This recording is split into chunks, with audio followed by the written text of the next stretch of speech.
no nos vimos. Les hicimos llegar hace poquito una minuta que yo creo que es bien interesante porque resume puntos. Ahí agradecerle a Jimena la rápida revisión, también valga la redundancia, para que quedaran bien clarificados. Y también agradecerle a Pablo, porque en esta ocasión Pablo te voy a echar un poco al agua, pero nos hizo algunas propuestas que a mí me parece que son absolutamente pertinentes para que quede constancia y que tienen que ver también con los debates que hemos tenido.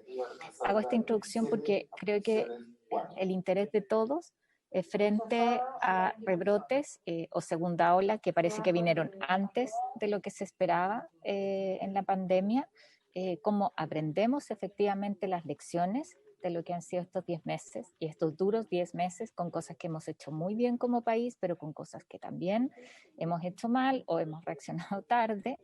Yo creo que en esto desde el ánimo positivo y propositivo, donde queremos nosotros que nos vaya bien. Eh, Vemos además países, ¿no es cierto?, europeos complicados, donde ya se está demostrando que las mismas medidas de confinamiento duro no resultan, que existen resistencia. Eso lo vemos más cercano aún, no necesitamos cruzar el océano, ¿no es cierto?, y ir a otro continente. Lo vemos en Magallanes, el objetivo de la discusión de hoy día es ver cómo, frente a un plan que se presenta además para la segunda ola, hacemos efectivamente ese aprendizaje, cómo podemos colaborar desde esta instancia que yo de verdad valoro mucho, no solo porque hemos aprendido, hemos podido ir unificando discursos, sino también de cómo poner un par de planteamientos con más fuerza sobre la mesa para poder enfrentar una situación que es súper compleja en lo que viene. Una y otra vez nos repiten ustedes, ¿no es cierto?, sobre todo los que saben más en términos epidemiológicos, la importancia del mensaje en la comunicación de riesgo, el no centrarnos en que la vacuna va a llegar, pero hay noticias que son súper contradictorias y que llegan directo desde el matinal, podría decir uno, ¿no es cierto?, en la pantalla a la gente y que son difíciles de contradecir, o cuando vemos que los adultos mayores salen de vacaciones y se incentivan programas, y eso lo ven todos los adultos mayores a lo largo del país. O sea, la angustia, yo quiero transmitírselo en esos términos, es cómo seguimos repitiendo errores a pesar de que sabemos que hay cosas que son complejas, sobre todo desde el punto de vista de cómo las personas entienden escuchan e interpretan, ¿no es cierto?, lo que las autoridades comunican. Yo le voy a dar la palabra ahí a la Jimena para que nos haga la introducción, que nos cuente un poco el debate que han estado. Yo creo que es importante recuperar los 5 puntos que tú revisabas desde la minuta, algunos planteamientos en estos términos que nos hizo Pablo. Le pedí a Rafael Arauz que se pudiera conectar, él está en la reunión en La Moneda, como les explicaba en el chat que tenemos para comunicarnos. Él pensaba que cerca de las 2:30 iba a poder hacerlo, porque a diferencia del ministro, los subsecretarios no tienen que hacer la vocería de prensa, que la hacen como a esa hora. Y creo que sería súper bueno, justamente para poder hacer esta discusión, el que él pueda incorporarse. Dicho esto, ya antes de dar la palabra a Jimena, yo los saludé por el chat, pero quiero saludarlos públicamente aquí en esta sesión, a todos los médicos y médicas que participan en esta comisión, a quienes nos están escuchando también, y reiterarle el agradecimiento por el trabajo serio, porque yo creo que si hay algo de lo que nos podemos nosotros sentir súper orgullosos en el país es la calidad de los recursos humanos en salud, y en particular, ¿no es cierto?, en el caso de muchos de ustedes que les ha tocado estar en la política pública, en la formación académica, en la práctica clínica. Así que me sumo ahí a los saludos que deben haber recibido desde la mañana. Te doy la palabra, Jimena. Muchas gracias y gracias por la felicitación. El Día del Médico se recuerda por el día del nacimiento de Carlos Finlay, el Día del Médico en las Américas. Fue un médico cubano, el primer ministro de salud de la región, y que fue fundamental en la lucha contra la fiebre amarilla, en el descubrimiento del rol del Aedes aegypti, en la transmisión de la fiebre amarilla. Bien, respecto al tema de cómo lo que nosotros hemos estado discutiendo en el Consejo, han habido, bueno, varios temas. Uno es que terminamos una minuta largamente preparada, que es sobre el tema del retorno a clases. No sé, me parece que no se las he mandado a usted a través del chat del Senado, pero está publicada en el sitio web, se las voy a enviar cuando terminemos. Para esa minuta nosotros tuvimos reuniones con el presidente del Colegio de Profesores. También invitamos a los representantes de los estudiantes secundarios, que la verdad es que ellos rechazaron asistir a la reunión, argumentando que éramos representantes de un gobierno con el cual ellos no compartían. o que habían en el Consejo representantes del gobierno, por lo tanto no quisieron reunirse con nosotros. Nosotros terminamos la minuta y la publicamos, en la cual se hace referencia respecto de la evidencia que hay de la transmisión en las distintas edades que comprende el grupo de los escolares y sobre las recomendaciones. Si quieren después, a lo mejor Pablo, o no sé si quieren extenderse un poco más en eso. El otro tema que hemos estado discutiendo, nosotros también informamos que estábamos haciendo un documento sobre las lecciones de estos primeros meses, que hemos también estado conversando con ustedes, tanto desde el punto de vista de lo que es el tema político, digamos, de cómo se ha organizado esta respuesta, hasta los elementos técnicos que recogen un poco los mismos 5 elementos que estábamos discutiendo en el chat, que son los necesarios de también reforzar. Y en ese tema hay, por supuesto, un área respecto al tema comunicacional, que es uno de los más sensibles en cuanto al impacto que tiene en la comunidad. Es cierto que nosotros pensamos que ha costado mucho tener un discurso único, hay demasiado ruido, a veces mensajes contradictorios, pero bueno, ese es uno de los elementos centrales en relación a la necesidad de que la gente adhiera a las medidas de prevención, específicamente de higiene, uso de mascarilla, distancia social, y que es muy relevante para el tema de las fiestas, y repasando los otros elementos, el tema de la capacidad de la autoridad sanitaria de tener una buena estrategia de testeo, trazabilidad y aislamiento, la capacidad de la autoridad política de tener una progresión y una medida efectiva de distancia social en reducción de la movilidad, los cordones sanitarios, estas cuarentenas que tienen que ser cada vez más acotadas, específicas y mejores, en el sentido de que cuando se llegue a ellas realmente sean breves. El tema de la preparación de la red, que apareció con mucha fuerza en los medios, se llevó a una distorsión en la comunicación como si fuera solo el único elemento que se está trabajando, que no es así. Yo creo que eso ha generado también ruido estos 2 últimos días. Y finalmente el tema de las vacunas, en los cuales hay una muy buena noticia respecto a la aprobación de la primera vacuna de emergencia en el Reino Unido, que lo destacó el mismo director de la OMS, parece que generó ruidos con Rusia, que también tiene su vacuna aprobada por ellos y también van a empezar a ocuparla, pero ya ese es problema, otro problema, todos tienen problemas de comunicación, es un tema global de que por qué el director de la OMS solo enfatiza al Reino Unido y no dice nada de Rusia, en fin, pero para que vean que en todos lados se cuece nada. Y esos son los 5 elementos centrales. Que respecto a este tema, nosotros no hemos tenido todavía la reunión con la subsecretaria, que iba a ser el lunes, va a ser hoy día en la tarde, en la cual vamos a conversar respecto a cómo ha sido el seguimiento del tema de viajeros, que también nos preocupa, y cómo si se ha instalado adecuadamente, cuáles han sido las estadísticas, porque recuerden de que está la planificación de eliminar el tema de la cuarentena, y también vamos a conversar respecto a los distintos componentes del plan de preparación, lo de testeo, trazabilidad, cómo se va a reforzar, la participación de la atención primaria, esos elementos que para nosotros son relevantes y los vamos a plantear hoy día nuevamente. Con respecto al tema de viajes, no sé si ustedes han visto, pero la OPS ha hecho como una estrategia comunicacional respecto a la reanudación de los viajes no esenciales, en las cuales ellos derechamente plantean de que no existan exámenes y no existan cuarentenas, pero sí seguimiento. Ahora, eso nosotros lo hemos discutido en el Consejo y claro, parece una medida muy razonable por todas las limitaciones que tienen los exámenes. Sin embargo, el plantear de que los países tengan una capacidad de seguimiento que pueda llevar a seguir a centenares de personas que entran por día es lo que a nosotros nos hace tener más cautela a lo recomendado, por si ustedes han visto lo que se hace en la recomendación de la organización. También hay un tema que hemos levantado, por lo menos yo en la reunión que tengo con la OMS, respecto a cómo se informa del riesgo que existe en los otros países, porque en la tabla de la situación de transmisión de los otros países que la OMS publica todos los días, lo que ahí reportan es lo que los países reportan. Entonces, por ejemplo, se ven situaciones tan extrañas como que la India, que tiene millones de casos, aparece con conglomerados cuando en realidad tiene transmisión comunitaria, o lo mismo pasaba con los países de Europa, algunos de los cuales corrigieron esa situación después de la discusión, pero que tampoco uno puede confiar directamente de lo que se está publicando, porque lo que está publicando son lo que los países reportan y no el análisis crítico o de riesgo que está haciendo la OMS sobre la transmisión en los distintos países. Eso lleva a la necesidad de que cada país de alguna forma produzca su propio análisis de situación en relación a las medidas de viajeros.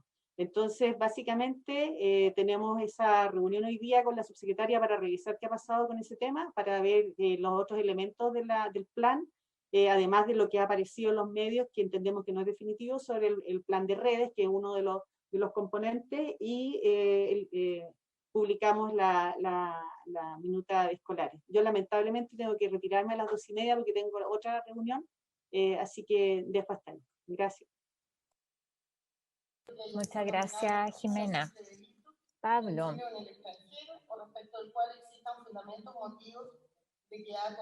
Te dejo la palabra. Gracias, senadora. Agregar a lo que dijo Jimena, que en la última reunión analizamos un dashboard de información que se usa con un programa que se llama Tableau, que entrega datos agregados a nivel nacional, a nivel regional y a nivel comunal, y que va a ser un tremendo avance en la comunicación que tiene el nivel central con la Ceremi. Entrega muy buena información, muy oportuna también, y gráficamente muy adecuada. Y lo otro que se nos presentó en la última reunión también para consulta el plan de fin de año, tal como se hizo anteriormente con el 18 de septiembre y con el plebiscito. Se prevé que van a existir condiciones tanto en Navidad como en Año Nuevo que faciliten la transmisión. Entonces se trata de hacer mejorar lo que se hizo desde el punto de vista comunicacional y las restricciones establecidas para estas fiestas de fin de año. Y eso está en este momento en evolución. Gracias.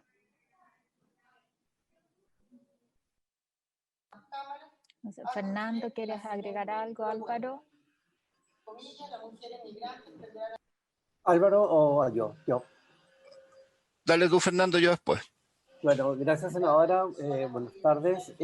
Solo agregar a lo que dijo Jimena y dijo Pablo, que un elemento que el Consejo ha estado insistiendo y que creemos que todos debemos asumirlo, en el concepto de que todos los brotes y las epidemias son locales, que hay que tener una comunicación muy directa entre el nivel central y las Ceremis para ir dando instrucciones frecuentes al nivel central, al nivel local, para las intervenciones. Los brotes de Temuco y de Magallanes como región, con lo que pasa en Coquimbo, son muy diferentes y hay que darle los grandes lineamientos, pero dejar que las Ceremis actúen en esa materia. Entonces hemos pedido reiteradas veces que eso se haga, que el nivel central se comunique frecuentemente con la Ceremi, entender su situación y dar lineamiento. Eso podría agregar por ahora. Muchas gracias. Gracias. Álvaro. Sí, a propósito de lo que decía Pablo, el dashboard es muy interesante, se ve bien potente en términos de su socialización y uso, digamos, utilidad para las redes, atención primaria, Ceremías básicamente, y todas las redes. Y pusimos énfasis como consejo asesor en la capacitación, porque es clave. O sea, acá lo que necesitamos son herramientas que sean apropiadas para que se apropien, digamos, los equipos de salud, y ahí la capacitación es fundamental. Entonces hay que darse un tiempo para dotarlos del conocimiento y la aplicación que estas pueden ser de máxima utilidad. Ese es un punto que nosotros hicimos harto énfasis.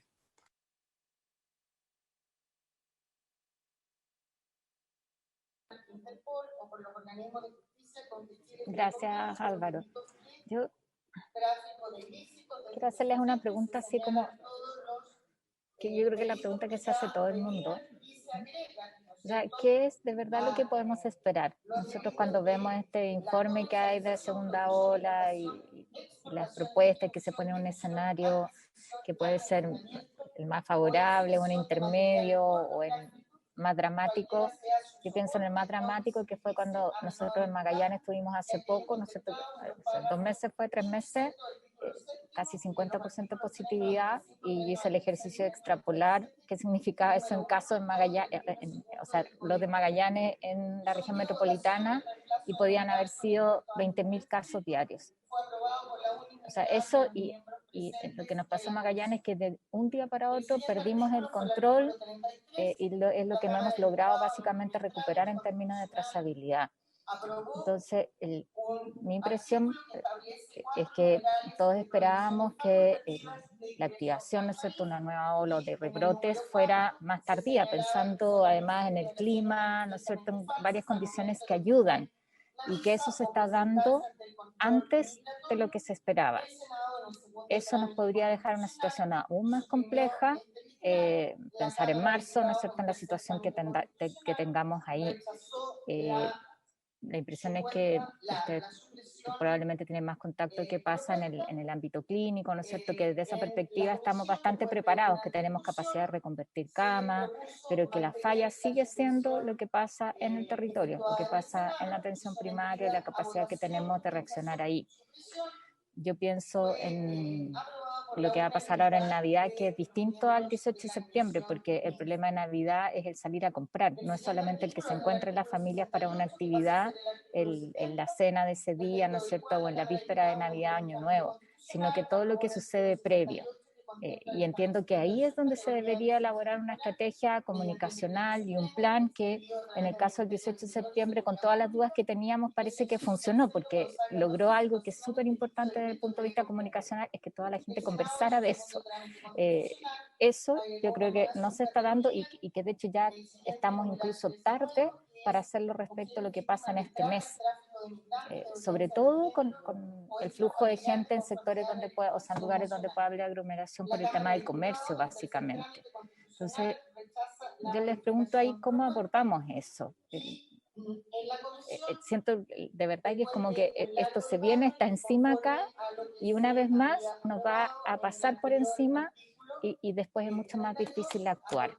Yo, no sé, Guido, si tú quieres intervenir también un poco la misma lógica de plantearles preguntas para ver cómo las vamos respondiendo.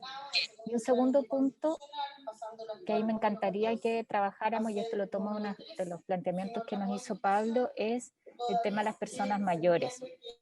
Hemos estado trabajando harto a propósito del proyecto Envejecimiento Positivo que tenemos en discusión en la Comisión de Adulto Mayor, y la realidad para los mayores con esta pandemia fue bien dramática, en términos de todo el costo que tiene el estar aislado, y que son cosas que me parece que no se han aquilatado lo suficiente, incluso desde el punto de vista del costo en salud.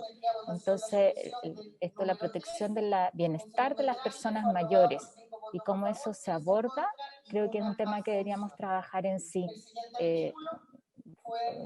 Todos entendemos los riesgos que tiene, la importancia de cuidar a los mayores, pero creo que los otros efectos en la salud que han tenido las medidas restrictivas de confinamiento es algo que no hemos puesto sobre la mesa con la crudeza que tienen y con el impacto que pueden tener también en su salud. Guido. No, solo comentar lo que hemos venido diciendo, que yo creo que a los 10 meses de estar en una situación de pandemia y sin cerrar la cadena de transmisión de lo que podríamos llamar la primera fase, hay un agotamiento. Hay un agotamiento generalizado, por lo tanto, el reactivar la conciencia, la convicción, la educación de la gente me parece muy importante. Me parece que es necesario desarrollar nuevas campañas de concientización, de sensibilización, porque creo que donde el relajo mayor es las personas que están abandonando las medidas básicas, que son de lavado de manos, que son de distanciamiento social, que son de uso de mascarilla, que son esenciales. Entonces creo que hay que volver a poner énfasis en eso. Y me parece que mientras no tengamos ayuda social sólida, que no hay, la ayuda social duró 3 meses, el ingreso familiar de emergencia, hay que pensar un ingreso familiar de emergencia frente a la situación que viene, pero al mismo tiempo lo que me parece más importante es fortalecer las medidas de trazabilidad, que se cumpla lo que estaba planteando el Consejo Asesor en términos de las metas, que yo creo que están muy por debajo de las metas de aislamiento en recintos sanitarios. De hecho, si ven ustedes una señal que a mí no me pareció buena, ese día atrás el alcalde Cerro Navia estaba con COVID positivo, y la señal no es que se aísla en un recinto sanitario, sino que se va a su casa. Esa política me parece muy equívoca. Y luego, creo que lo que hemos dicho acá, que todo lo que es rastreo, búsqueda, cuarentena, los contactos, tampoco se está haciendo en el nivel que se debe hacer para poder ir cerrando esta cadena de contagio. Yo tengo la sensación de que vamos a tener una superposición de lo que uno podría llamar la primera ola con una segunda ola. Y por lo tanto es muy importante poder sensibilizar a todos. Entonces no es culpa solo del gobierno, yo creo que es un tema ecosistémico de todo el chasis institucional que apunta hacia eso, y una mayor conciencia de todo el ecosistema, de ir articulando todas estas medidas, no de manera compartimentalizada, sino de manera absolutamente integrada, y de manera en que vayan dialogando unas con otras. Yo creo que ese es el problema que tenemos.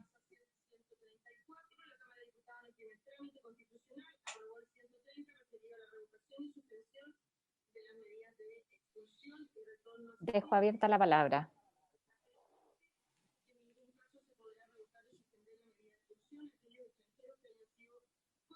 Creo que está.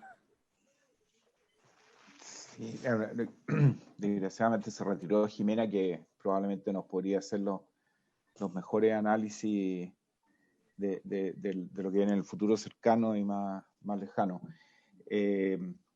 Tenemos, la verdad que está el comportamiento de este virus ha sido tanto una sorpresa biológica como epidemiológica, y sigue dándonos siempre razones para no hacer predicciones en forma muy segura, ni desde el punto de vista clínico ni desde el punto de vista epidemiológico.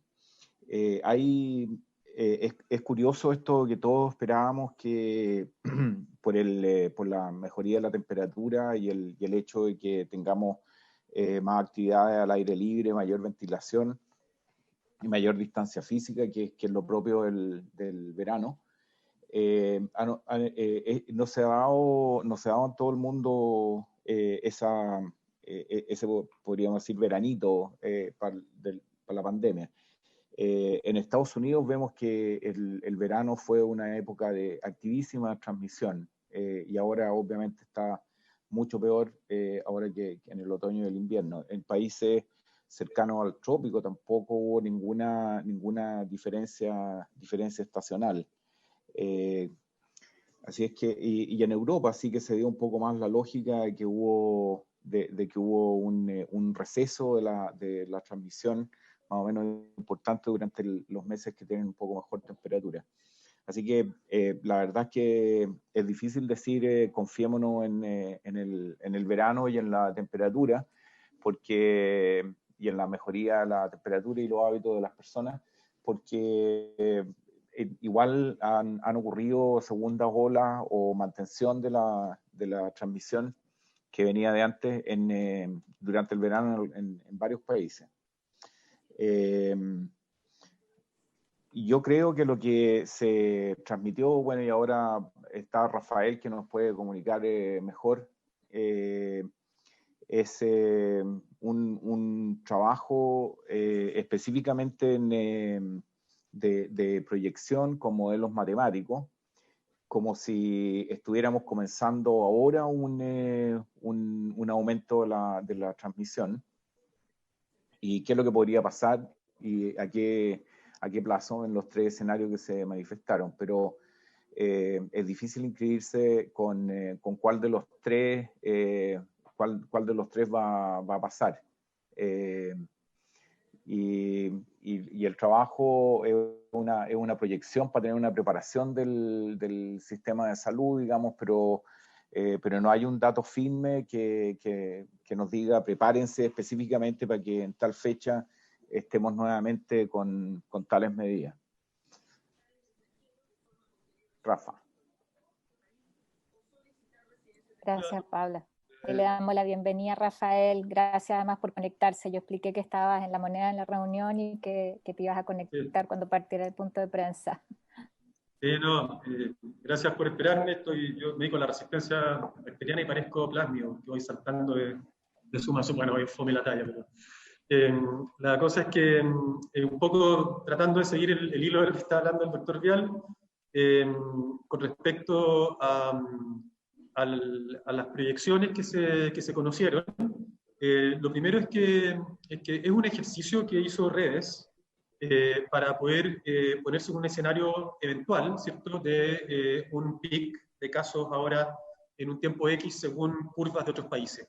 No pretende ser una proyección del ministerio para decir esto es lo que va a pasar. O sea, yo creo que hemos aprendido todos que ni siquiera los modelos más sofisticados han sido, ¿cierto?, capaces de predecir con seguridad lo que va a pasar en cuanto a casos y los momentos.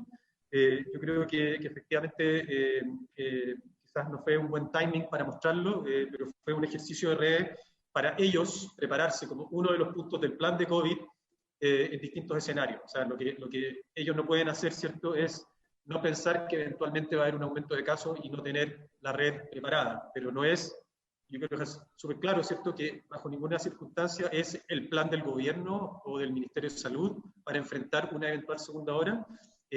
Y los modelos, bueno, no los hicimos en salud pública, así que no puedo dar los detalles, pero son modelos que se han venido haciendo en forma bastante constante para predecir eventuales números de camas, con supuestos que son supuestos. O sea, en el fondo, el primer supuesto era que el brote había partido ya hace una semana, y no tenemos ninguna evidencia de que una eventual segunda ola haya partido ni la segunda semana ni esta. Y esperamos que no ocurra. O sea, estamos haciendo todo lo posible con el resto de las estrategias, ¿cierto?, para evitar que haya una segunda ola en lo posible, y si hay una segunda ola que no sea del nivel que observamos ahora. Por lo tanto, el primer supuesto que tomaron estos modelos es que la segunda ola ya había comenzado, y la pregunta era cuándo va a ser el pic y eventualmente cuáles van a ser necesidades de camas posibles si es que eso hubiera sucedido. Pero no quiso ser bajo ninguna circunstancia el plan del gobierno, ni tampoco menos del ministerio, y tampoco ser el centro de la discusión. Así que yo creo que lamentablemente fue quizás explicado de forma insuficiente o incorrecta. No sé si eso aclara más o menos las dudas. Nosotros siempre estamos haciendo ejercicios de modelamiento, pero los hacemos simplemente para contestar preguntas específicas y plantear escenarios supuestos, pero como ustedes pueden ver, toda la información que nosotros usamos para tomar decisiones o para generar indicadores, tiene muy poca estimación, y lo más que hacemos de estimación es lo que hacemos en conjunto con las universidades dentro del contexto de e-COVID, que hacemos una estimación de carga para tratar de corregir por el rezago diagnóstico que sabemos que es un problema en la interpretación de los datos más recientes. Así que eso es el resumen. Por lo tanto, no sé si ya hablaron de la minuta de la reunión pasada, pero un poco la estructura de la respuesta para esta segunda ola, eventual segunda ola, o lo que nos quede de pandemia, ¿cierto? Tiene los 5 puntos que la Gina Aguilera ha discutido también, y uno de esos puntos es la preparación de la red, y una de las tareas de la preparación de la red es ponerse en distintos escenarios. Eso, cambio. A mí me gustaría agregar una cosa en relación a algo que informó la senadora Goich, que es que tenemos que estar súper atentos a señales precoces. En eso me gustaría preguntarle a Rafael cómo podemos estar atentos a estas señales precoces, porque, como decía la senadora Goich, una vez que hay muchos casos, si uno no lo toma muy precozmente, las posibilidades de trazabilidad se pierden rápidamente. Lo mismo también para el aislamiento. Y la otra cosa en la cual incide es que todos sabemos que el cumplimiento de las recomendaciones se asocia a percepción de riesgo. Entonces, si no hay ninguna señal las personas tienden a tener menos cumplimiento de las recomendaciones. Pero si se dan señales precoces de que hay algo que está sucediendo, que hay un aumento, esa percepción de riesgo rápidamente se traduce en un mejor cumplimiento de las recomendaciones, por precisamente sentir personalmente el riesgo. Sí, bueno, es una pregunta extremadamente difícil. Ustedes poco a poco han ido conociendo, y ya probablemente todo el mundo al corto plazo va a conocer no solamente los indicadores del paso a paso, sino que todo el set de indicadores que nosotros hemos ido construyendo en el tiempo y que tenemos disponibles ahora. Hasta el momento no hay ninguno de esos indicadores que nos diga lo que va a pasar en el corto plazo. O sea, nos sirven para ir monitorizando el día a día, ¿cierto? Y hay un nivel de incertidumbre que es donde todavía no tenemos una métrica que nos diga a un mismo nivel de contagios. Por ejemplo, lo que pasó en Santiago, ¿cierto? Nosotros tuvimos un nivel de estable de contagio durante la primera etapa de la pandemia, y de repente hubo una explosión gigante y tuvimos un brote enorme. En cambio, en Biobío, con niveles también preocupantes de contagio, han navegado con una situación como, comillas, endemia, no es endemia la palabra, pero que nunca hemos tenido una explosión como la tuvimos en Santiago. Entonces, entender esa dinámica es súper compleja, y predecirla es imposible, o ha sido imposible acá y en todas partes. Por lo tanto, un poco el desafío efectivamente es cuándo tomar la decisión de retroceder. Yo creo que el aprendizaje, y eso vamos a ir discutiéndolo, lo estamos discutiendo con el Consejo Asesor también, es que probablemente las comunas más populosas tienen un riesgo per se mayor, ¿cierto? Cuando uno puede ver una tasa de incidencia estable, uno puede ver un número una positividad estable, pero si tengo 200 personas en una comuna y con los mismos indicadores otra comuna tiene 20 personas, la situación es diferente y probablemente vamos a ser un poco más exagerados en las comunas grandes. Entonces, eso va a tener un costo, porque todo retroceso en el paso a paso tiene un costo desde el punto de vista de la actividad económica y de la vida de las personas. Entonces tiene que ir de la mano de un paso a paso que sea quizás en esta segunda etapa más inteligente, que entendamos que hay actividades que pueden ser transversales a todos los pasos y que son de bajo riesgo, y que eso podrían eventualmente hacer más vivible las cuarentenas. Pero bueno, un poco en esa discusión estamos. Tenemos algunas señales en algunas comunas de Santiago que pareciendo a grandes rasgos bien, pensamos que no están tan bien. No me quiero adelantar a las decisiones, y hay que estar atento a lo que decían los secretarios en la conferencia de prensa hoy día, pero es muy probable que movamos un poco en esa línea, doctor Vial, varias comunas de Santiago el día de hoy, antes de tener un aumento brusco de casos.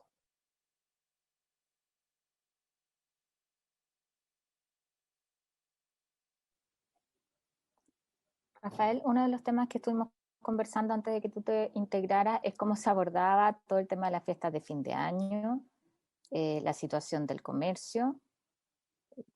Yo lo dije acá, todos teníamos dudas en cómo iba a funcionar lo del 18, lo del fondeate en tu casa, y con todas las tallas que hubo, lo complejo, finalmente dio resultados, se instaló, se conversó, pero es muy distinto el tema para Navidad, porque no es solamente un evento familiar, sino que tiene aparejado el salir, el lugar de aglomeración. Entonces, ¿cómo lo están abordando eso? Porque mi impresión es que ya estamos encima, y eso nos puede pasar la cuenta súper caro.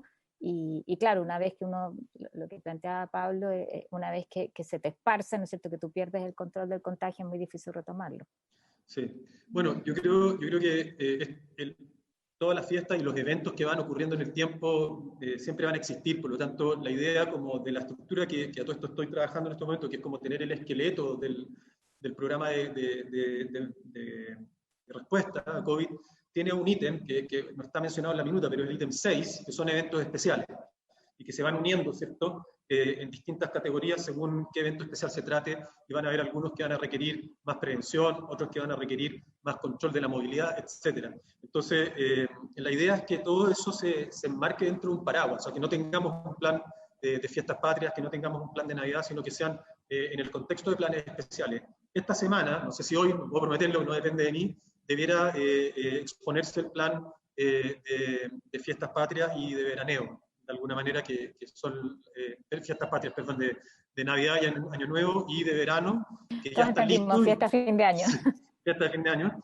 y la idea es que sean, bueno, no sabemos si el éxito que tuvo el Fondate en tu casa fue la complejidad que tuvo, que fue tan complejo que nadie salió de su casa, pero bueno, la idea es que este plan sea más fácil de entender y que vayamos, parte de lo que tenemos que aprender, ¿cierto?, es cómo comunicamos mejor todo. Y yo creo que el hecho de tener un paraguas, un programa paraguas en el cual se insertan distintas ¿cierto?, componentes, y que hay un componente que es la reacción frente a distintas situaciones, nos permite planificar el año. O sea, no solamente decir qué vamos a hacer en 3 meses, en 3 semanas, sino que sabemos más o menos eventos grandes que vienen el próximo año, que van a ser desafíos igual importantes que el 18 o que lo fue el plebiscito, etc.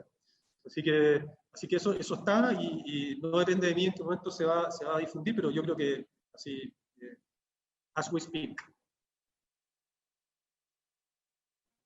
Fernando Otaiza me pide la palabra. Sí, muchas gracias, senadora. A mí lo que me pasa un poco en este momento es que vimos este documento de redes sobre la preparación para la segunda ola, con todo lo bueno y malo que pueda tener, pero no hemos visto un documento así sobre las medidas de salud pública para esta misma etapa. Porque una cosa es responder a las fiestas de fin de año, a situaciones especiales, y otro es que no estamos con segunda ola y estamos haciendo lo mismo que hemos hecho por los últimos 3 meses. Entonces creo que hay que empezar a identificar qué cosas nuevas podemos hacer para no seguir haciendo lo mismo y que siga ocurriendo lo mismo. Por ejemplo, me ha tocado estar en algunas reuniones y cuando se habla de percepción de las medidas de prevención se cita a CADEM. Y yo creo que tiene que haber estudios profundos en la comunidad para saber qué piensa la gente sobre las medidas de prevención, cómo pueden ellos participar en mejorar la calidad de la prevención que ellos tienen. Particularmente quiero decir que estas fiestas de fin de año se diferencian un poco de las otras. Es que es la fiesta en que todos se juntan en la casa y como todos se quieren, nadie cree que puede transmitir un virus porque se quieren, cómo le va a hacer daño a otro. Y sobre todo que los viejitos están solos, entonces creo que hay que hacer una estrategia muy rápida para proteger a ese grupo muy vulnerable. Pero esas son las circunstancias puntuales que nos van a estar pasando con eso, con las próximas votaciones, con la salida de veraneo, con qué sé yo. Eso es un tema. Pero la estrategia global para frenar lo que pueda ser una segunda ola, esa no la tengo tan clara. Tengo más claro lo que va a hacer redes. Y por supuesto estamos todos con todos los dedos cruzados de que tengamos una vacuna luego, pero con la vacuna en el plazo más corto no va a alcanzar a impactar tan rápido. Entonces creo que eso es una urgencia, Rafael, que la hemos pedido y no la hemos visto todavía. Supongo que la vamos a ver en estos días.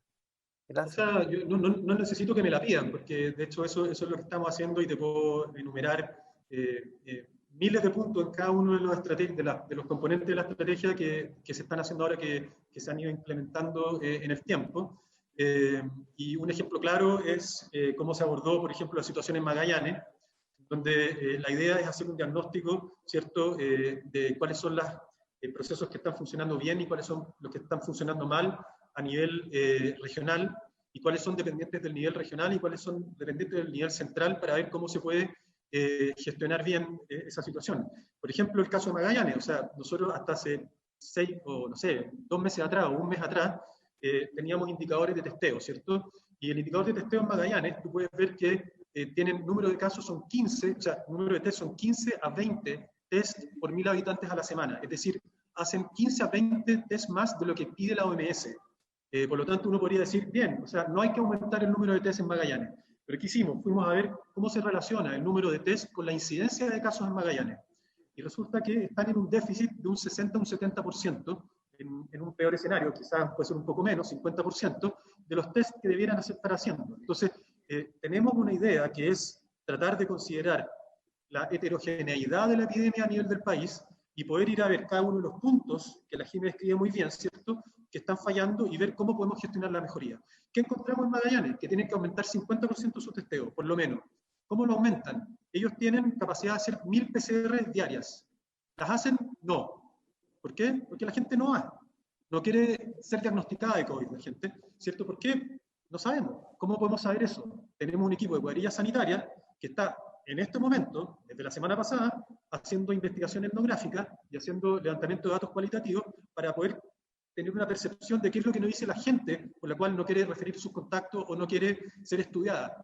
Yo puedo tener mis hipótesis y las tengo, y yo creo que van a ser concordantes con lo que nos va a decir la gente, pero no lo sabemos. O sea, el hecho de tener las cuadrillas y levantar la información cualitativa, que es algo que nosotros lo sabemos y también nos han dicho diferentes grupos, es algo que nos va a servir un poco para poder entender los problemas y decirle, señor, ¿sabe qué? Si usted no se testea, no lo puedo aislar. Si usted no dice su contacto, yo no puedo mejorar la trazabilidad, porque el problema de la Seremi en la región es que tienen pocos contactos por caso, pero no tienen contactos referidos por los casos, por lo tanto es absolutamente imposible que puedan mejorar la trazabilidad. Entonces, cada uno de los componentes del plan de COVID que la Jime ha expuesto, no sé si hoy, pero la vez pasada, y que está en la minuta, nosotros los tenemos y la idea es que cada uno de esos se refuerce de la manera que sea más eficiente posible. Nosotros tampoco podemos llegar y comprar un número infinito o gigante de test, pero sí podemos más o menos tener mes a mes saber cuál es el esquema. Y lo que va a hacer Punta Arenas va a ser que primero va a ser una campaña para usar los PCR que no están usando. Una vez que se supere, que se sature esa etapa, van a empezar a hacer pooling. Y una vez que se supere el pooling, van a empezar a hacer antígenos. Entonces, ninguna de esas cosas se podían hacer hace 2 meses, te diría. Entonces, y en la medida que conozcamos la opinión de la gente y por qué la gente no dice sus contactos, si sabemos que es porque los echan de los trabajos, bueno, tendremos que hablar con el intersector y ver quién nos puede ayudar a que la gente se sienta segura y no tenga miedo de perder su trabajo.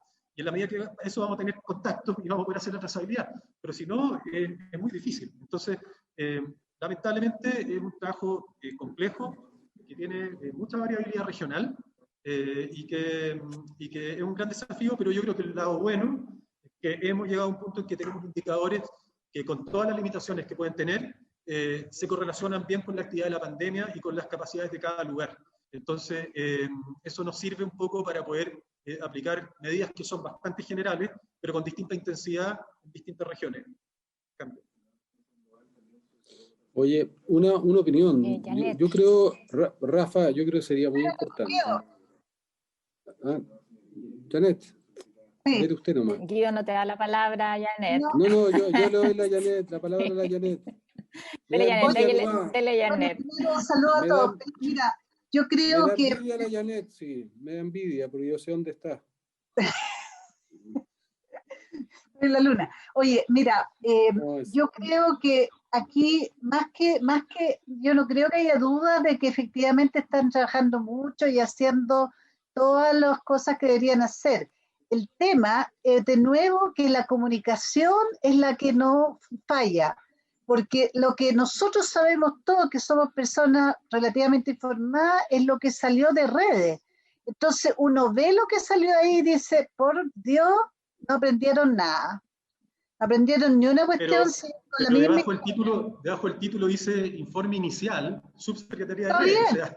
Está bien, pero es importante. Entonces volvemos a lo mismo, o sea, incorporar a la comunidad mayor y el ir contando la historia como corresponde es básico, porque se conecta con lo que dijo Pablo antes.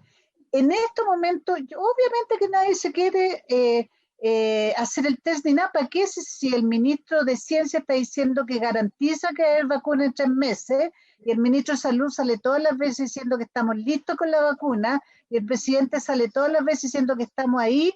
Y todos los que estamos metidos en el tema sabemos que eso es imposible, que vamos a tener una pequeña cantidad de dosis, seguro, si es que, pero que no vamos a ir a escala hasta el segundo semestre del 2020. Entonces, cuando tú empiezas a dar esos mensajes contradictorios, obviamente que lo que tiene es que la población dice, ¿para qué me voy a vacunar si esta cuestión ya se acabó?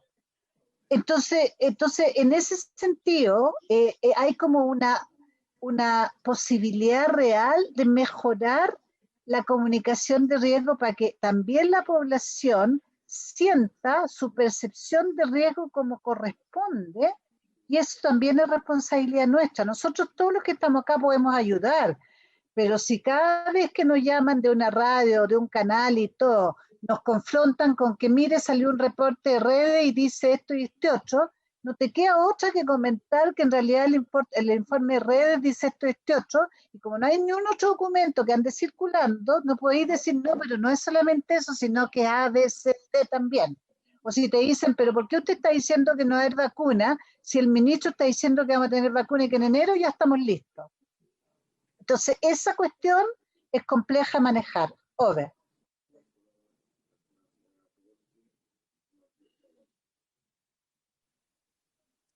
Ahora sí le damos la palabra a Guido.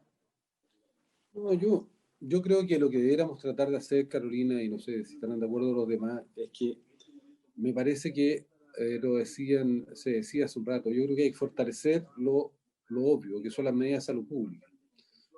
Parece obvio decirlo, pero yo creo que eso es lo que hay que hacer. Primero, involucrar a la comunidad, involucrar a la gente, mucho más. Porque esta señal de la vacuna también tiene el problema que la gente dice, bueno, si va a haber vacuna en enero ya estamos listos, yo me relajo y me distiendo.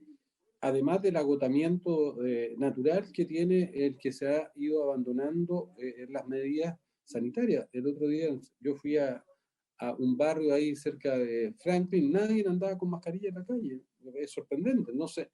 Se ha ido generando un relajo y eso es muy importante reactivarlo. Y lo segundo, ¿quién? ¿Qué decías? Se te va la señal, te escuchamos súper entrecortado. Es que estoy en la super señal del Congreso. Y bueno, no sé si se escucha ahora, voy a apagar mi cámara. Y lo otro es que yo creo ahí está mejor. Yo creo que es muy importante tener capacidad redundante en trazabilidad.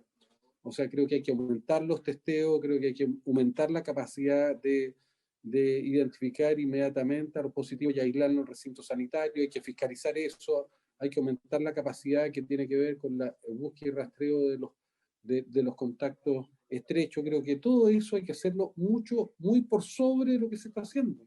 Creo que es la mejor inversión que se puede hacer y hay que tener capacidad bomberil, es decir, donde haya brote hay que estar inmediatamente encima con todo el despliegue tecnológico, logístico, y eso no se está haciendo como se debe. A mí me parece que son medidas que son obvias, pero eso obvio es lo que hay que hacer.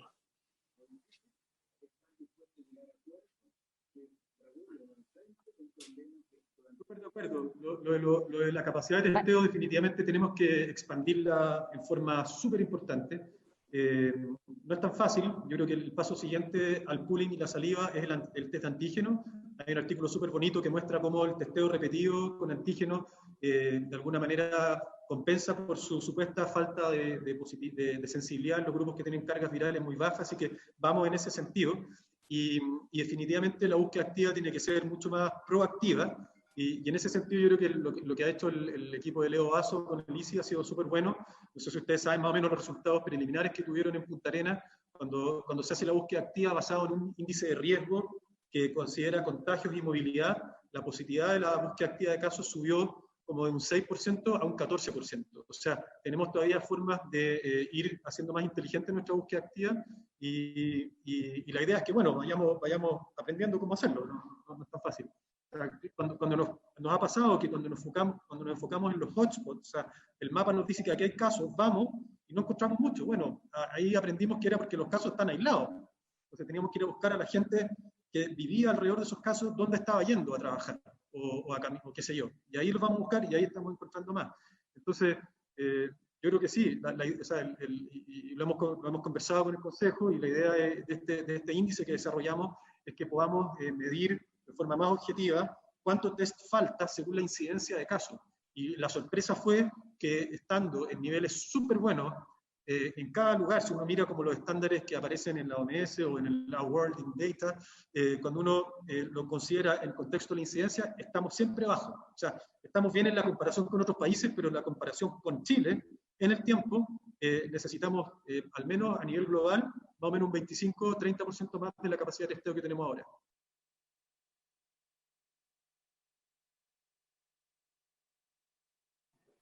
Parece que es mi señal la que está más o menos, que también estoy en el Congreso.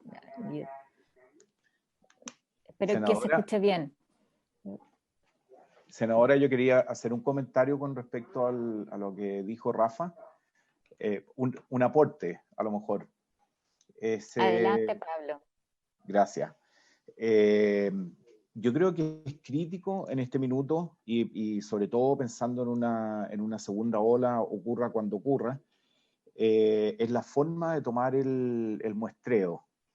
Yo les puedo decir que el hisopado nasofaringio para los niños es un drama, absolutamente un drama, y muy difícil de repetirlo. Y para los adultos, una de las razones de lo que decía Rafa, que evitan testearse, es que una vez que han pasado una vez por el hisopado nasofaringio, hay que ser bien valiente para pasar por segunda vez. Hay en muchos lugares del mundo se está haciendo un testeo que es mucho menos invasivo y que es igualmente efectivo, aunque sea discretamente menos sensible.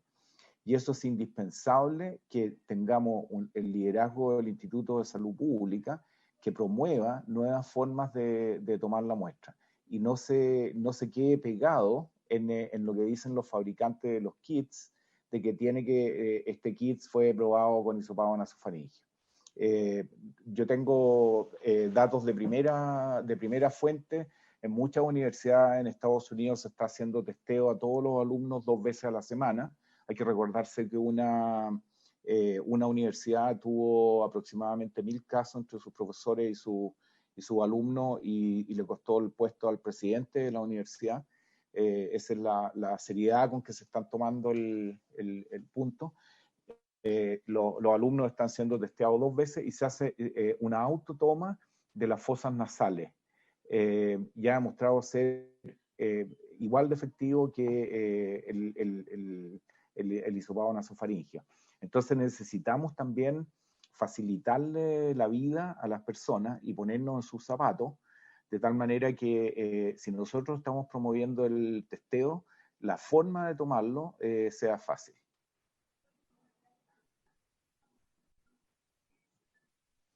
Rafa. Gracias, doctor Vial. Pero le pido permiso a la senadora Huerta. Adelante, por favor. No, o sea, yo creo que ese punto es clave. Nosotros estamos, o sea, en el contexto de pandemia, y ahí quizás también ustedes pueden ayudarnos como a empujar esto. Es clave tener cierta flexibilidad en cosas que yo entiendo. El ISP es una entidad independiente, ultra seria, da alineamiento de funcionamiento en todo el país, pero acá necesitamos de repente avanzar y ahí tenemos un conflicto, ¿cierto?, que es entendible, en que la decisión y las autorizaciones para que los laboratorios puedan innovar, innovaciones que son menores por lo demás, no estamos haciendo ciencia de primer nivel, simplemente replicando protocolos que han sido exitosos en otros lados. Hay una dificultad en los laboratorios porque si no tienen el respaldo del ISP, ellos tienen temor, ¿cierto?, de incurrir en alguna falta. Entonces, ahí tenemos un cuello de botella que ha sido difícil de resolver y que necesitamos definitivamente tener a todo el mundo empujando por el mismo lado.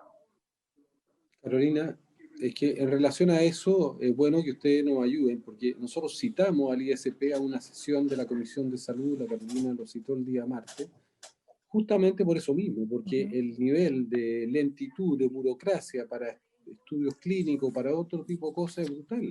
Se están transformando en un cuello de botella. Entonces, es muy importante, Rafael, que tengamos claridad, porque si va a ir el martes, tengamos claridad, ayúdennos a ver cuáles son todos los temas que uno debiera pedir que despeje el ISP.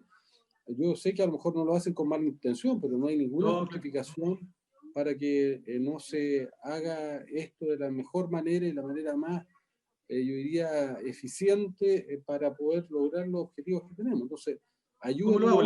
¿Le mando una minutita? Sí, mándamela a mí, yo se la doy a Carolina para que lo podamos plantear, pero yo creo que es clave. Eso, por favor. Va a ser este martes feriado, así que va a ser el subsiguiente. Pero es bien importante porque una de las cosas que por lo menos a mí me sigue llamando la atención es la dificultad para introducir. ¿Ah? Es que muy lejos debiéramos hacer una reunión el miércoles o jueves, adelantarlo un poco, porque... Sí, bueno, lo tenemos que resolver ahí con agenda, de todas maneras. Pero te agradecemos ahí, Rafael, el que nos puedas ilustrar sobre el detalle. Porque es como esto está en función de facilitar. Claro, yo les hago esa minuta y se la mando, y aprovecho de decir que la doctora Ferrés quería hablar. Sí. Carolina, si me permite. Yo quería pedirle a Rafael Adelante. y ustedes que están encargados de acercarse más hacia el ISP. Yo he estado en conversaciones con ellos también, porque yo he trabajado con los antígenos, que creo que es la oportunidad de que en las regiones que están teniendo casos hagan la experiencia con el uso de los antígenos, con una contramuestra de respaldo con la PCR, para que ellos hagan su experiencia, la transmitan al resto y estén absolutamente empoderados de este recurso para el incremento del número de casos que viene ahora. Yo creo que si ellos lo piden, van a estar encantados los de regiones de hacerlo, que lo hagan en Magallanes, que lo hagan en los lagos, y eso da la posibilidad de que ellos adquieran su propia experiencia y la chorreen. Si ellos lo piden, va a ser mucho más adherente que iniciativas personales. Eso quería sugerir.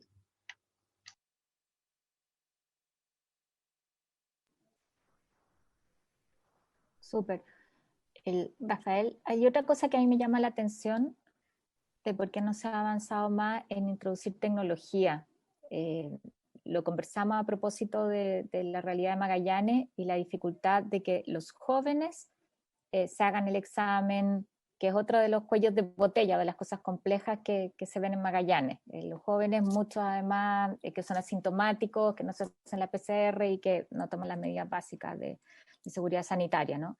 Y yo creo que a ellos es mucho más fácil engancharlos con cosas tecnológicas para hacer seguimiento y detectar si es que tú estuviste en contacto con una persona que da positiva y el que se pueda rápidamente hacer la trazabilidad. Creo que ahí también hay algo que deberíamos impulsar con más fuerza porque hay hartos desarrollos, hartas aplicaciones que resguardan además los datos y la privacidad, que es algo lógico. Sí, yo creo, o sea, siempre hemos estado alrededor de esas alternativas que efectivamente existen, tanto de desarrollo de fuera como dentro de Chile.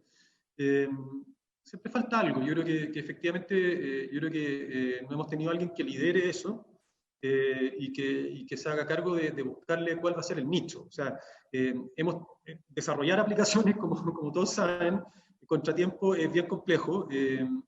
Si bien todo el mundo dice que sabe programar y que saben desarrollarla, al momento de los que hubo, las aplicaciones fallan mucho y tiene una serie de dificultades en la implementación, sobre todo en cuánto la gente las usa. Eso ha sido una experiencia bastante transversal en todo el mundo, lo cual no significa que no haya que usarlas. Yo creo que si tenemos efectivamente la posibilidad de usar aplicaciones que resguardan la privacidad de los datos, aunque la use el 40% de la gente, quizás el 40% de la gente que lo usa va a responder mejor que antes. Por lo tanto, yo creo que sí es un esfuerzo que tenemos que empujar. Y probablemente el saber que fuiste contacto de alguien es una motivación para ir al menos para un grupo de gente, quizás no para todos, para ir a testearse. Así que yo lo tomé eso y lo estamos viendo. Y yo creo que es algo que definitivamente tenemos que ver cómo incluir. Estoy súper de acuerdo. Sobre todo lo que vemos en regiones, o sea, en Magallanes, si ustedes ven los mapas de positividad, efectivamente el grupo etario de entre 15 y 19 años tiene mucha más positividad que el resto. O sea, hay probablemente un testeo insuficiente en ese grupo, que lo ve la Ceremi, que me dice que los operativos de BAC, los jóvenes no llegan.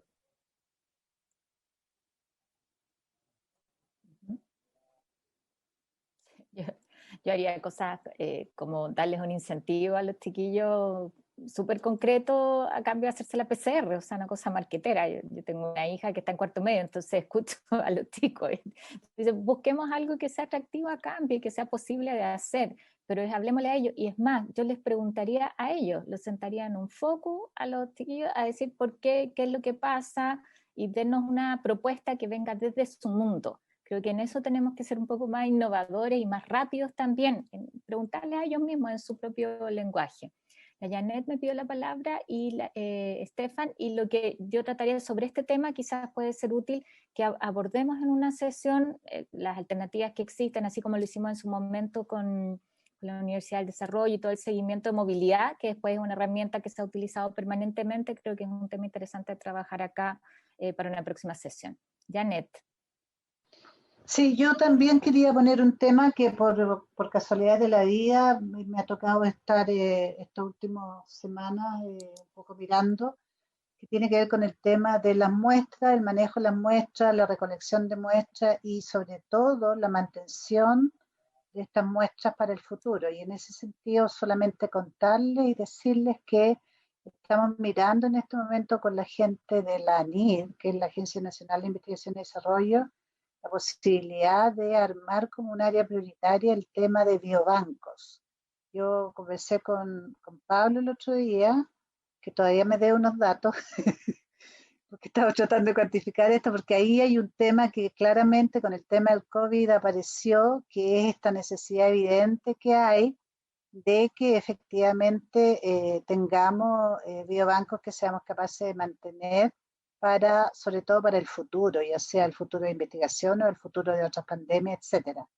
Entonces, en ese sentido también yo creo que es importante y ahí, Rafael, contarte que tuvimos una primera conversa con el nuevo SUBSE, pero que tal vez sería bueno a ver si nos comunicamos en algún momento, porque ahí hay un montón de temas que podrían ser súper importantes de como país, digamos, promover. Eso. No me puedo entusiasmar más de ese proyecto, así que cuente conmigo para lo que sea. Nosotros tenemos harta experiencia, tenemos un biorepositorio que ha resultado súper exitoso de bacterias resistentes como parte de nuestro milenio, y así que tenemos experiencia en eso. Y yo creo que sería ideal. O sea, a mí me encantaría, por ejemplo, que tengamos un repositorio incluso de aguas servidas, etcétera.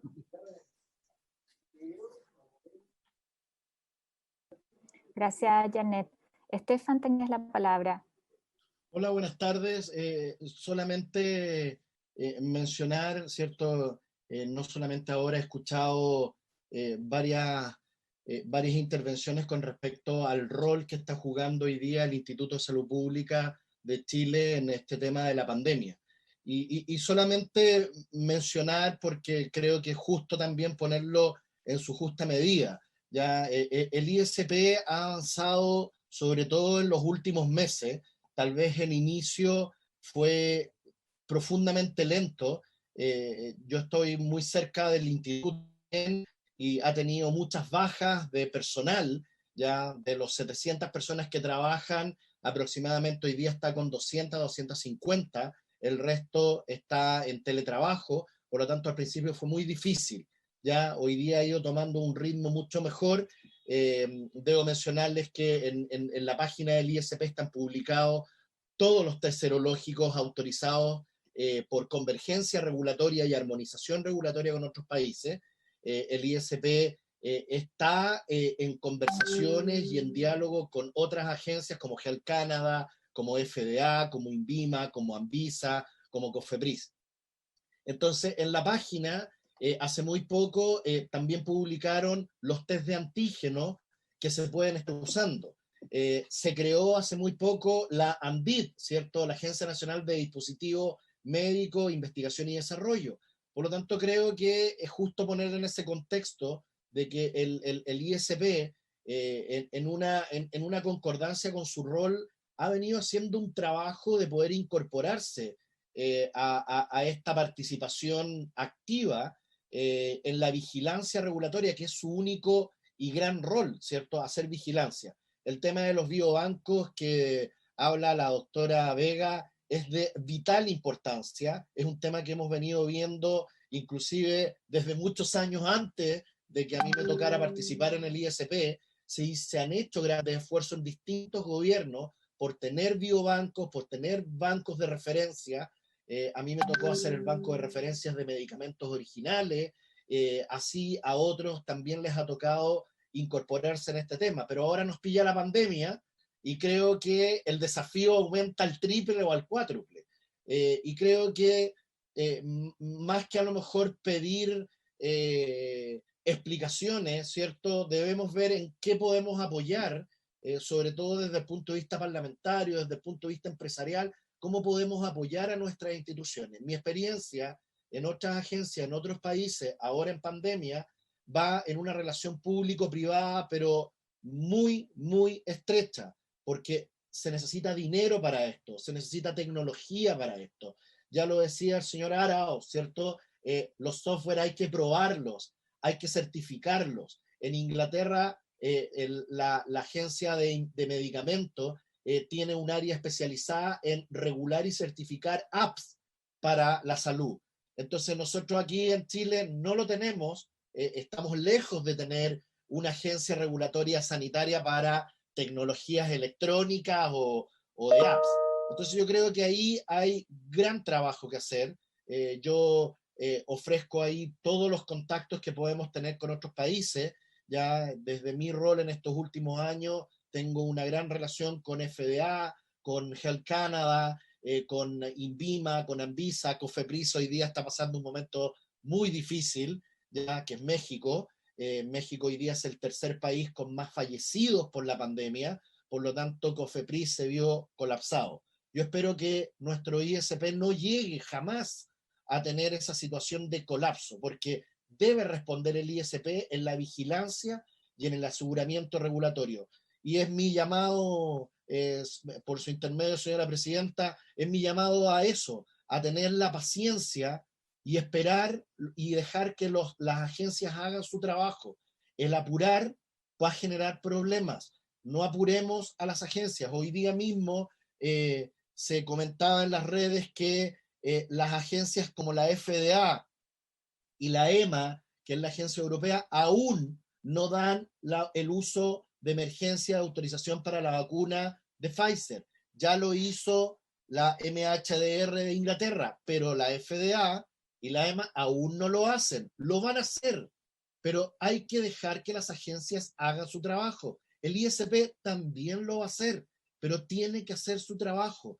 Apurarlos nos puede traer un gran problema. Eso, señora presidenta, gracias.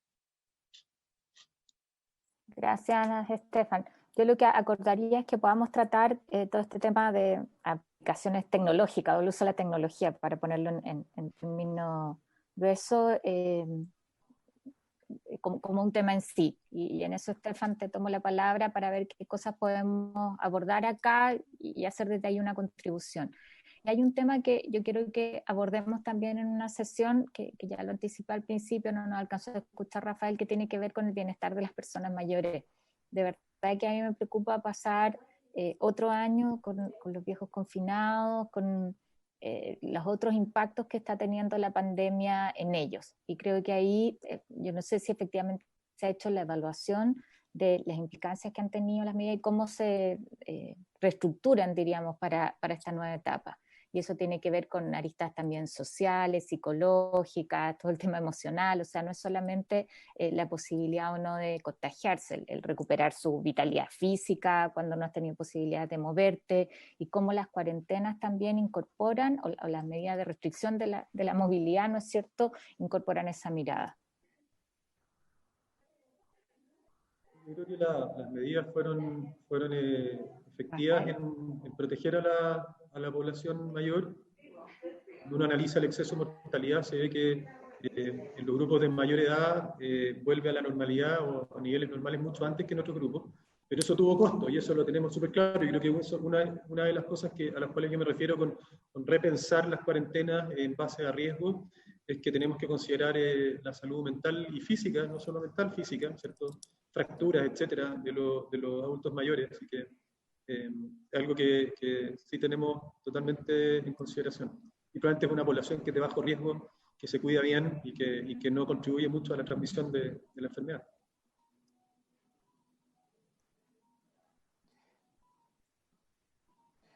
Senadora. Sí, se me pierde un poco la transmisión. Pablo. Pablo, sí. No, yo quería decirle al señor Harpa que la verdad es que entendemos todas las complicaciones que tiene desde el punto de vista regulatorio, como ente regulatorio, el Instituto de Salud Pública, y también la enorme tarea asistencial que asumió al principio, asistencial y de capacitación que asumió el ISP al principio de la pandemia. Pero esto es mucho más simple. Nosotros como clínicos y epidemiólogos nos damos cuenta de que tal como ha habido resistencia a las medidas de salud pública, por ejemplo a las cuarentenas, estamos viendo resistencia a hacerse el test. ¿Y por qué vemos resistencia a hacerse el test? Porque la toma de muestra es muy complicada. Ese es el punto, y lo que necesitamos es mayor flexibilidad para que puedan haber alternativas de toma de test. Y si necesita estudios, validación, hay propuestas como la de la doctora Ferrés, que en zonas donde hay alta incidencia se pueden hacer en menos de una semana las validaciones de esas tomas de muestra. Por lo tanto, eso es lo que estamos pidiendo. Creemos que hay una situación importante que resolver antes de que comiencen a aumentar los casos de nuevo globalmente en Chile. Y eso es que nos puede dar señales precoces, y que es la facilitación de la toma de muestra para hacer los exámenes, o cambiar definitivamente la plataforma, que en vez de ser PCR sea antígeno. Y que haya un órgano rector que le diga a todos los laboratorios que lo pueden hacer.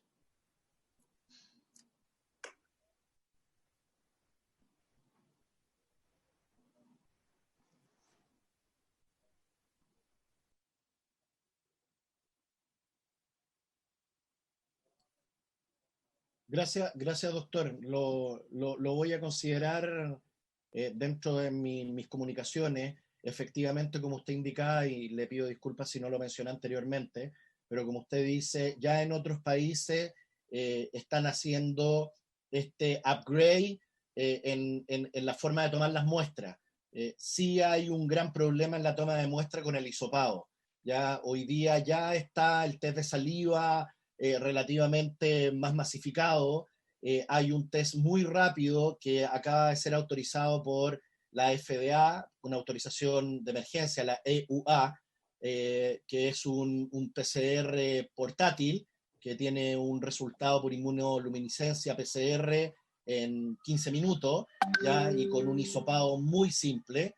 Y por supuesto, lo que mencioné y alcancé a mencionar, los antígenos ya están presentes hoy día, y los laboratorios deberían presentar sus antecedentes para ser autorizados rápidamente. Si cumplen con la regulación y la normativa, no tendríamos por qué tener problemas. Ahora, como decía la presidenta, sí hay que incentivar a que se hagan el test, ¿ya?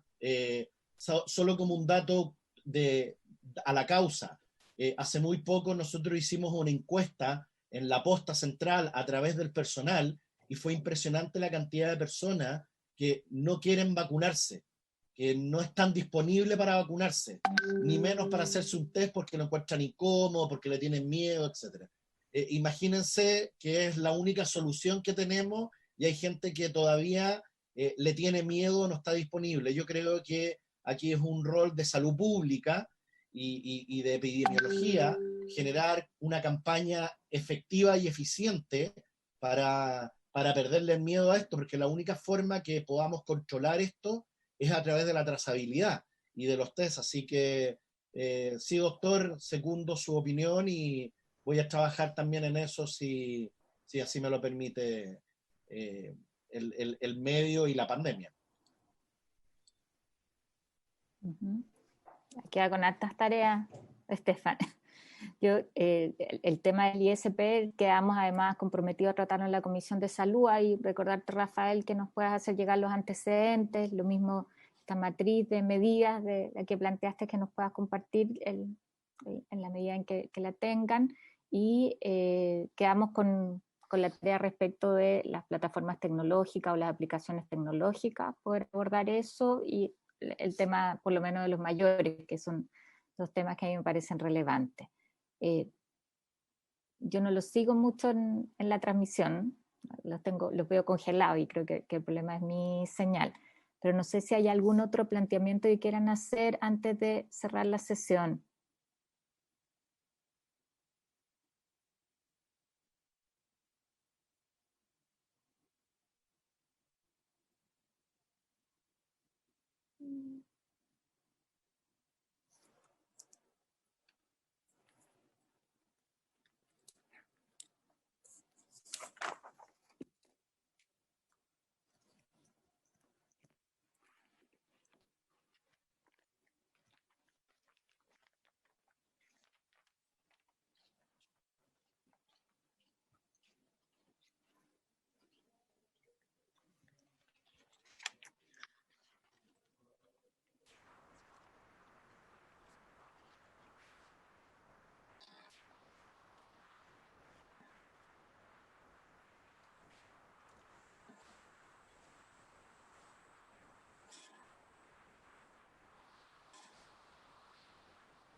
Parece que la presidenta se quedó sin comunicación.